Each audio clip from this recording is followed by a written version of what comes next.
Well, folks, here again for the weekly forecast. Of course, during this last 7-day period, most of the weather activity was associated on the eastern or the western coast. Most of the central part of the country was left pretty much high and dry, although we were in those cold conditions at least through the first half of this last forecast period, ending in the midweek period as we see warm air build back into the central plains to move us well above normal, only to see another cold front come through yesterday that brought a slight cool down in temperatures with a reinforcing cold shot expected as we move through this next 24-hour period. That's going to bring substantial Arctic air to a good portion of the eastern half of the United States. It's not going to be a long-lived event, but it's going to be substantial enough that you will notice the impacts of this cold air. So let's take a look at the upper air models and see how this is going to play out.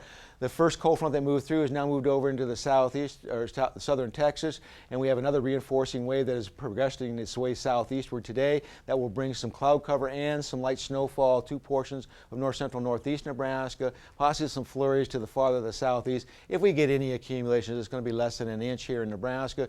Most of the major precipitation activity will be associated with the upper Midwest and the Great Lakes as this cold pocket moves toward the south and the east. So as we get into tomorrow, we'll see that the intensity of that cold air is situated right over the Great Lakes region, but we are still going to be close enough to that cold air that we will be looking at single-digit highs in northeast Nebraska. As you go further south, where we're probably looking at low teens in southeast and east central Nebraska, and as you move toward the southwest, we'll be looking at temperatures that are approaching the 20-degree mark in the southwestern corner of the state. Now, as we go into Monday, what you are going to notice is that that high-pressure system responsible for the cold air has now moved off the eastern United States. We have another piece of energy that's trying to develop in that northwest flow on the back side of it, and that is going to move toward the southeast. May bring a few flurries to the panhandle, but no accumulating snowfall is expected.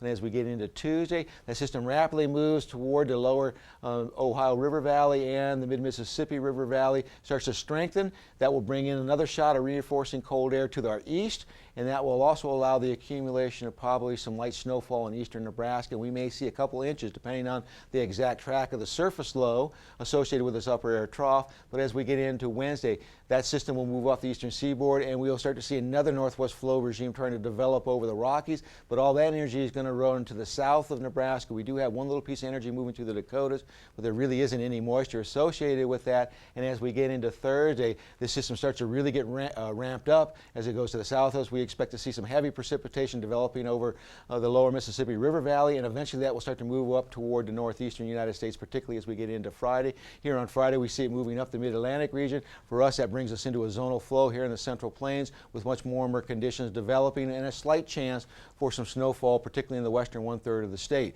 As we look at the 8 to 14-day forecast, we are looking for above normal temperatures across the western United States and northern plains in the northeastern United States.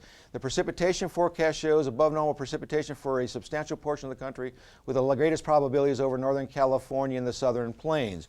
Now, as we go into the forecast for the remainder of the season in regards to El Nino, it is looking like the forecast has shown that the El Nino has peaked, and we will slowly go back to near neutral conditions in the Pacific Ocean as we go into the late spring to the early summer period. Stay tuned for later updates throughout this winter in regards to the El Nino event.